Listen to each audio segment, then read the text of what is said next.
Ma fiancée m'a demandé une épreuve de confiance, elle a dit qu'elle allait voyager avec son ex à cause d'une vieille promesse, mais peu de temps après, elle est revenue enceinte et s'attendait à ce que j'assume l'enfant, elle est même allée jusqu'à me poursuivre en justice, mais tout s'est finalement retourné contre elle. Elle m'a dit qu'elle devait tenir une ancienne promesse faite à son ex et m'a demandé une épreuve de confiance. J'ai accepté, et quelques semaines plus tard, elle est apparue enceinte, exigeant que j'assume un enfant qui n'était même pas le mien, et elle a tenté de ruiner ma vie devant les tribunaux.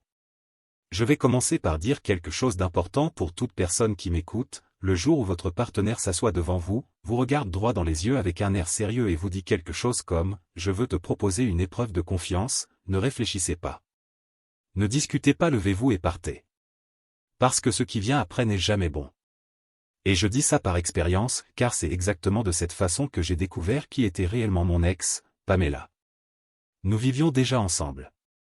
Nous étions en couple depuis presque 4 ans. Nous nous étions fiancés quelques mois plus tôt et nos familles étaient ravies. Nous n'avions pas encore fixé la date du mariage parce que nous voulions économiser un peu d'argent pour tout faire correctement, sans dette. En résumé, tout allait bien. Honnêtement, je n'ai jamais été jaloux. J'ai toujours pensé que si quelqu'un veut faire des bêtises, il le fera de toute façon, avec ou sans votre permission. Et je préfère que cela se fasse sans qu'on me mente en face. Mais quelle ironie, le mensonge est finalement arrivé déguisé en un joli discours sur la confiance. Un jour, Pamela est rentrée du travail plus sérieuse que d'habitude. Elle m'a dit qu'elle devait me parler de quelque chose d'important. Je pensais que c'était au sujet du mariage ou d'un changement dans nos plans d'épargne. Mais non. Elle m'a fait asseoir dans le salon, s'est placée en face de moi comme si elle allait prononcer un discours présidentiel et m'a demandé. « Tu as confiance en moi ?» Sans trop réfléchir, j'ai répondu que oui. Je l'ai même remercié d'avoir posé la question et je lui ai dit que, pour moi, la confiance était la chose la plus importante dans une relation. Grosse erreur. Dès que les mots ont quitté ma bouche, elle a souri comme si elle venait de gagner un débat. « Je suis heureuse de l'entendre », a-t-elle répondu. Parce que je pense que nous sommes à un stade où nous devons prouver cette confiance l'un envers l'autre. Et j'aimerais te proposer une épreuve de confiance. À ce moment-là, j'ai déjà senti un frisson me parcourir la nuque. Quand quelqu'un vous dit que vous devez prouver votre confiance, ce que cette personne veut vraiment dire, c'est « je vais faire quelque chose que je sais être mal, mais je veux que tu l'acceptes avec le sourire ». Malgré tout, je l'ai laissé continuer. Je ne voulais pas tirer de conclusion hâtive. Et c'est là qu'elle a confirmé tous mes soupçons. Elle m'a regardé dans les yeux, avec ce ton manipulateur que les gens utilisent quand ils veulent que vous acceptiez tout sans rien dire, et elle a déclaré. J'ai décidé de partir en voyage avec un ami. Non, ai-je répondu immédiatement. Sans explication, sans détour. Elle a eu l'air surprise, comme si elle ne s'attendait pas à ce que je réagisse aussi vite. Malgré tout, elle m'a demandé de l'écouter. Je savais déjà où tout cela allait mener, mais je suis resté assis. Tu viens juste de dire que tu me fais confiance, a-t-elle lâché. Eh bien, c'est ça, l'épreuve. Je vais être honnête, ce n'est pas n'importe quel ami. C'est Martin. Eh bien. Martin était son ex. Le même ex dont elle m'avait raconté qu'il l'avait trompé, celui qu'elle avait dû pardonner plusieurs fois parce qu'il était immature et ne savait pas ce qu'il voulait. Et maintenant, tout à coup, il était un ami digne d'un voyage ensemble. Je veux que tu comprennes, a-t-elle déclaré solennellement, que lorsqu'on fait une promesse, il faut la tenir. Il y a longtemps, quand j'étais encore avec lui, j'ai promis que nous ferions un voyage ensemble un jour, et cela n'est jamais arrivé. Maintenant, l'occasion se présente, et je pense qu'il est important de tenir ma parole. Je l'ai regardée pendant quelques secondes.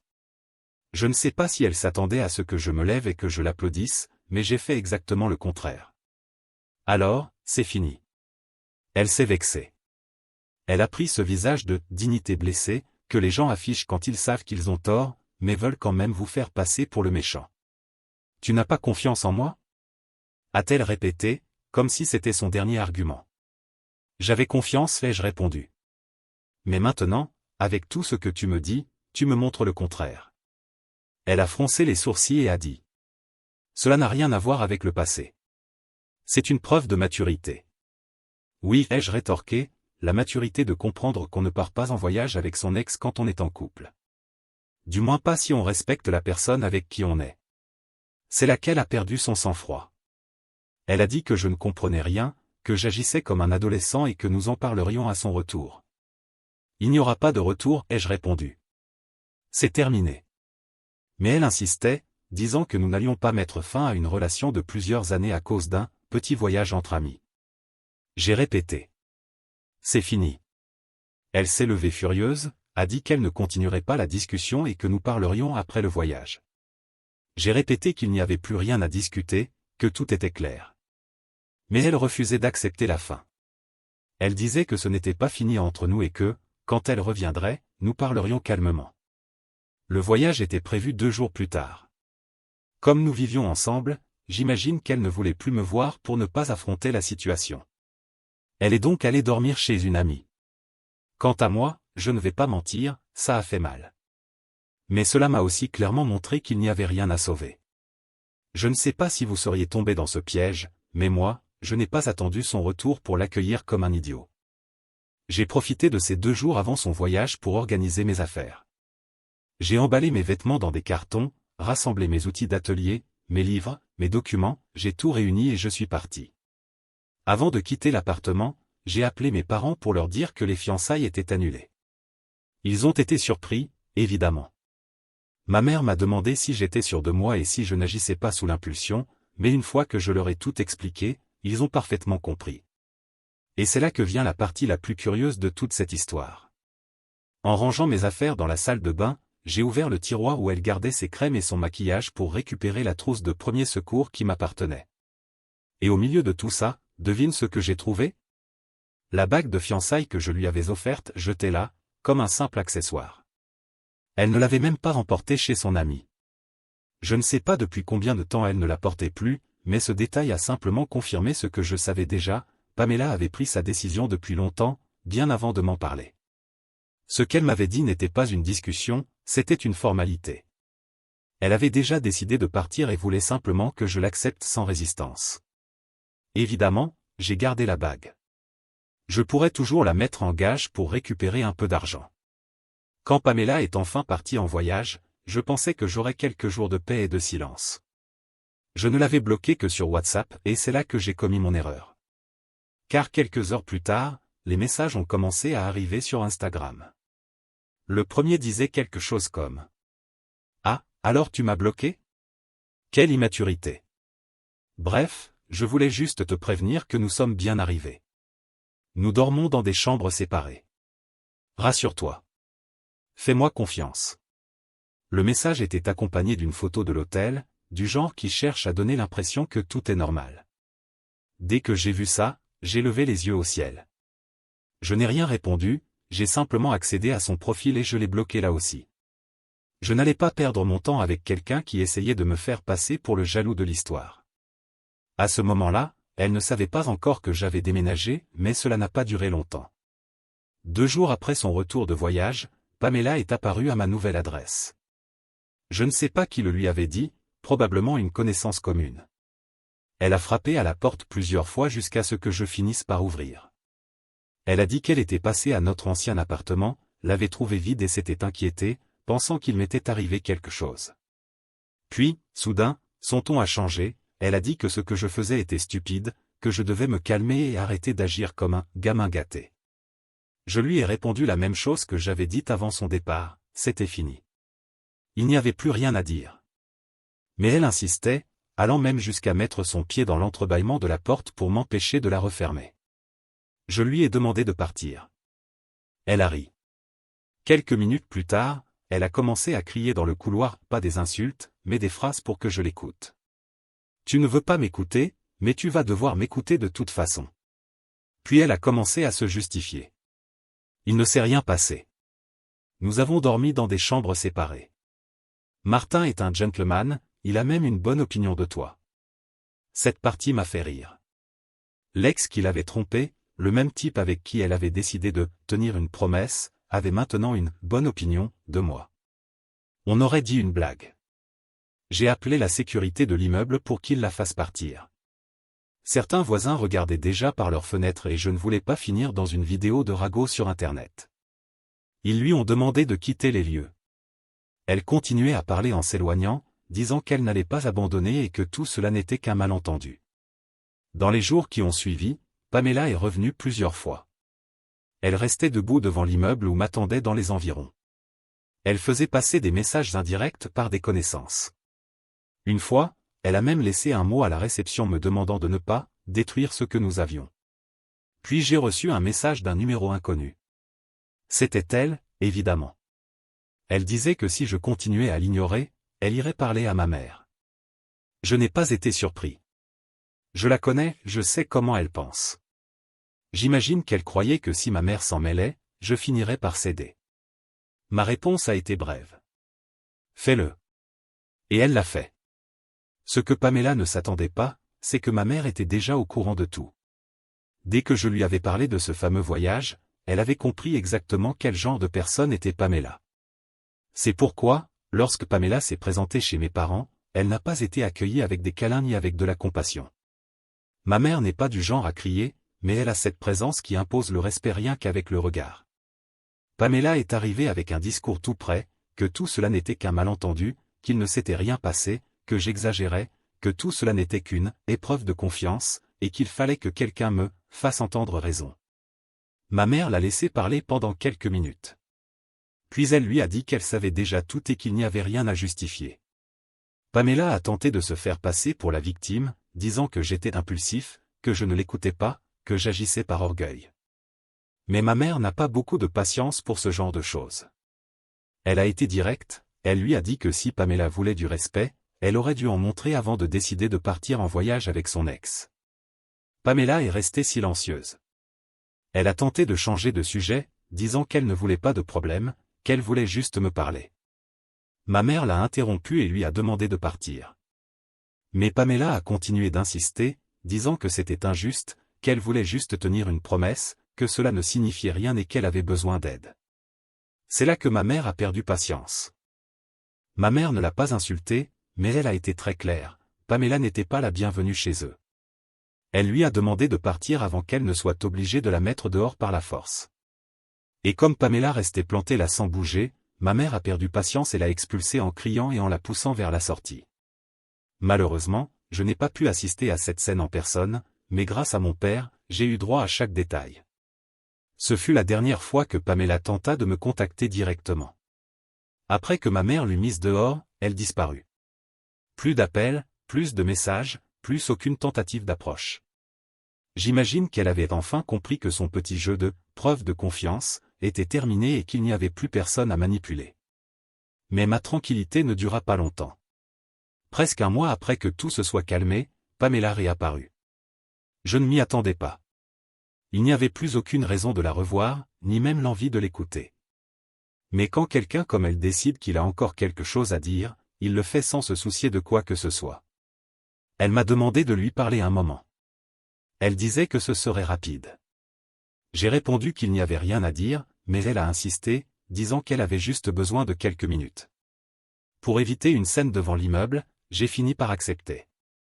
Elle est entrée, s'est assise en face de moi et est restée silencieuse pendant quelques secondes. Elle semblait nerveuse, pas de culpabilité, mais avec cette anxiété propre à ceux qui s'apprêtent à jouer une carte importante. Elle a pris une profonde inspiration et a lâché. Je suis enceinte. Elle l'a dit sans détour, directement. Je suis resté silencieux, attendant le « piège » caché. Il n'a pas tardé à arriver. Et c'est de toi. Dit-elle d'un ton presque récité. Tu dois penser au bébé. Nous ne pouvons pas continuer à nous disputer pour des bêtises. C'est le moment de nous unir, pas de nous éloigner. Je l'ai regardée sans rien dire. Elle a interprété mon silence comme une chance de continuer. Tu devrais revenir à la maison. Nous pouvons nous marier rapidement, ainsi le bébé aura un foyer stable.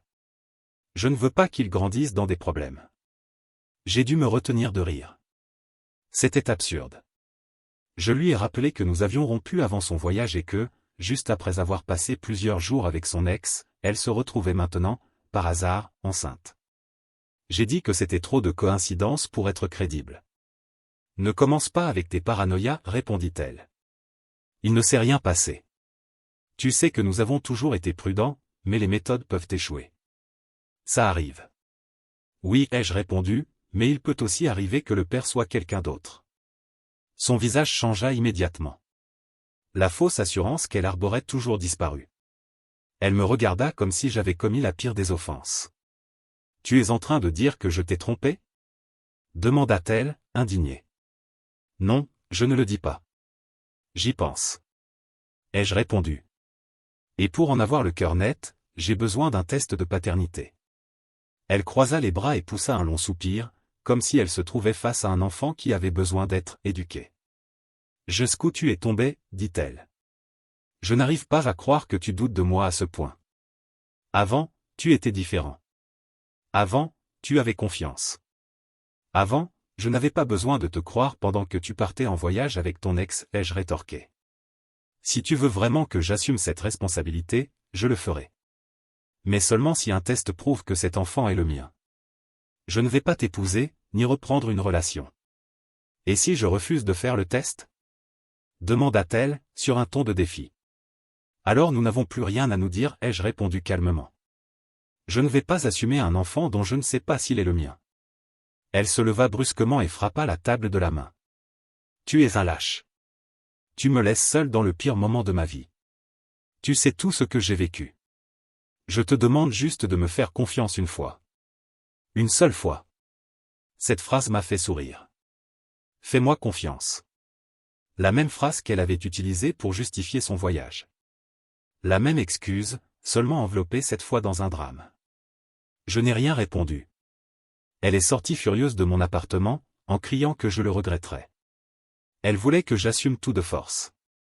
J'ai fermé la porte et je suis resté quelques minutes en silence, essayant de tout digérer.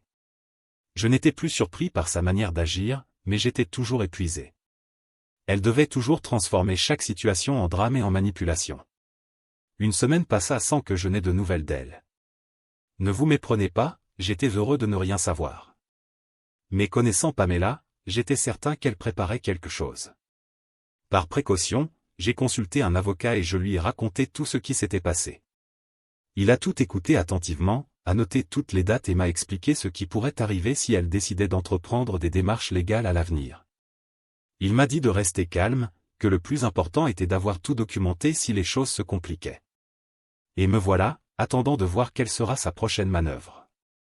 Je n'ai pas de nouvelles pour le moment, mais connaissant Pamela, je doute qu'elle reste tranquille longtemps. La seule chose dont je suis absolument certain, c'est que, quoi qu'il arrive, je ne la laisserai plus jamais me manipuler. Alors, les gars, retenez bien cette leçon de mon expérience, n'acceptez jamais cette histoire de « preuve de confiance ». Mise à jour 1. Merci à tous pour vos commentaires. J'en ai lu beaucoup, et honnêtement, je ne suis même plus surpris de voir combien d'entre vous ont également vécu la fameuse « épreuve de confiance ». Cela semble être une excuse universelle pour justifier des idioties. Mais venons-en aux faits, cela fait presque 1 an et demi depuis tout ce que je vous ai raconté la dernière fois. Et oui, il y a eu des nouveautés. Il y a quelques mois, j'ai reçu une notification officielle m'informant que j'allais avoir une audience au tribunal. Pamela avait intenté une action en justice contre moi, affirmant que je devais assumer la responsabilité du bébé qui, selon elle, était le mien. Cela ne m'a pas du tout surpris, je m'y attendais depuis le jour où elle avait quitté mon appartement en criant qu'elle me ferait « assumer de force ». Je me suis présenté à l'audience accompagné de mon avocat. Lorsque je l'ai vue dans la salle, quelque chose m'a frappé, Pamela était nerveuse. Elle n'avait plus la même assurance qu'avant, ni cette expression de supériorité qu'elle arborait lorsqu'elle pensait avoir le contrôle. Elle tenait le bébé dans ses bras et, malgré tout, j'ai ressenti un peu de peine non pas pour elle, mais pour l'enfant, qui n'avait aucune responsabilité dans cette histoire. Le juge a ouvert l'audience de façon directe. Il a demandé à Pamela si elle maintenait son accusation, ce qu'elle a confirmé. Elle a déclaré que j'étais le père, que j'avais refusé de l'aider et que j'avais disparu, la laissant seule au moment le plus difficile de sa vie. Un discours parfaitement répété. Quand ce fut mon tour de parler, j'ai tout raconté, l'épisode de la « preuve de confiance », le voyage avec l'ex, la rupture, la grossesse suspecte, tout, avec les dates, les détails et les messages que j'avais conservés comme preuve. Lorsque j'eus terminé, le juge resta silencieux pendant quelques secondes, puis ordonna un test ADN. Sa réaction fut inestimable. Dès qu'elle entendit qu'elle devrait se soumettre au test, son expression s'effondra. Elle essaya de se contenir, mais sa peur était visible. Je ne sais pas qui l'avait conseillé, mais il était clair qu'elle ne s'attendait pas à ce que la situation aille jusque-là. Peut-être pensait-elle que je me laisserais intimider par la procédure et que, par peur, j'accepterais tout sans demander de preuves. Son avocate tenta encore d'argumenter que le test n'était pas nécessaire, affirmant que, il y avait suffisamment de preuves, mais le juge fut catégorique. Des ressemblances ne sont pas des preuves, madame. Ici, les affaires se règlent avec des preuves scientifiques. Fin de la discussion. Nous avons tous deux été convoqués pour l'examen, et une date a été fixée. Le jour du test, elle m'a à peine regardé. Elle avait le bébé avec elle et tentait de paraître calme, mais ses mains tremblaient. J'ai signé les documents, fait ce qu'on m'a demandé et suis parti en silence. Quelques semaines plus tard, les résultats sont arrivés. Je suis allé les récupérer avec mon avocat. Pamela était également présente. Dès que je suis entré, elle a évité mon regard. Le juge a ouvert l'enveloppe devant nous, a lu en silence pendant quelques secondes, puis a annoncé d'un ton sec. Le résultat est négatif. Il n'existe aucun lien biologique entre vous et l'enfant. Pamela est restée figée. Elle n'a pas prononcé un mot.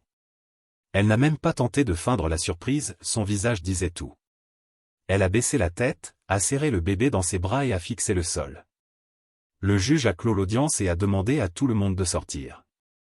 C'était exactement ce que je savais depuis le début, mais au moins, maintenant, tout était officiellement consigné avec cachet et signature. Mon avocat m'a conseillé de ne pas en rester là. Il m'a expliqué que ce type d'accusation laisse des traces, même lorsqu'il est faux, et que je devrais établir un précédent. Nous avons donc intenté une action pour diffamation, ainsi qu'une demande de remboursement des frais juridiques et de compensation pour atteinte à mon image. Pamela devait apprendre que mentir et manipuler ont un prix. La procédure a duré plusieurs mois, et lorsque le jugement est tombé, le juge a décidé que Pamela devait payer une partie des frais de justice et une amende symbolique pour diffamation. Ce n'était pas de quoi me rendre riche, mais suffisant pour qu'elle en tire une leçon. Et surtout, il a été officiellement établi qu'elle avait tenté de m'attribuer un enfant qui n'était pas le mien. Je ne vais pas mentir, j'ai de la peine pour le bébé. Il n'a aucune faute dans cette histoire. Mais je suis absolument certain que le père est Martin, son ex. Le plus ironique, c'est que, d'après ce que j'ai appris par des amis communs, il a quitté le pays. Dès qu'il a appris la grossesse, il a disparu. Beaucoup de gens m'ont dit que je devrais me venger. Peut-être que je l'aurais fait s'il avait été à ma portée, mais d'abord, je ne le connais même pas personnellement. Et ensuite, puisqu'il a quitté le pays, il n'y a rien à faire. De plus, sincèrement, ce serait une perte de temps avec une femme qui n'en vaut pas la peine. La vie s'en chargera et là-dessus, j'ai confiance. D'après ce que j'ai entendu, Pamela est désespérée à essayer de le retrouver.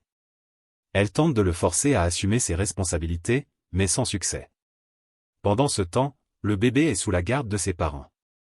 Apparemment, ce sont eux qui s'occupent de l'enfant, car Pamela n'arrive pas à trouver un emploi stable et n'a pas les moyens de subvenir à ses besoins seule. Ses parents n'ont pas prononcé un mot pendant toute la procédure. Aucune excuse, aucune tentative de contact. Ils ont simplement disparu, comme si rien ne s'était passé. J'imagine que la honte a été plus forte que l'envie de la défendre. Ah, et pour répondre à une question que beaucoup ont posée dans les commentaires de la première partie, la bague de fiançailles. Elle ne l'a jamais réclamée ni même mentionnée, alors je l'ai vendue. Ce n'était pas une fortune, mais l'argent m'a aidé à payer une partie des honoraires de l'avocat et à couvrir certaines dépenses personnelles. Cela fait maintenant plusieurs mois depuis la fin du procès, et je n'ai plus jamais entendu parler d'elle. Et honnêtement, je ne veux pas. J'imagine qu'elle vit toujours chez ses parents, essayant de reconstruire sa vie ou de chercher quelqu'un d'autre à tromper avec ses beaux discours sur la confiance. Alors, les gars, je répète le conseil, ne tombez jamais dans ce piège de l'épreuve de confiance. Parce que lorsque quelqu'un dit ça, ce qu'il est vraiment en train de faire, c'est de vous préparer à une trahison. Et la pire sensation au monde, c'est de réaliser que vous aviez raison depuis le tout début. Commentaire Monsieur Reddit. Ah, la fameuse épreuve de confiance, autrement dit, laisse-moi te tromper tranquillement et fais en sorte que ce soit de ta faute. C'est faux comme certaines personnes savent transformer leurs erreurs en drames dont elles ne sont jamais responsables. Au final, la seule chose qu'elle a vraiment prouvée, c'est à quel point tu as bien fait de t'en débarrasser.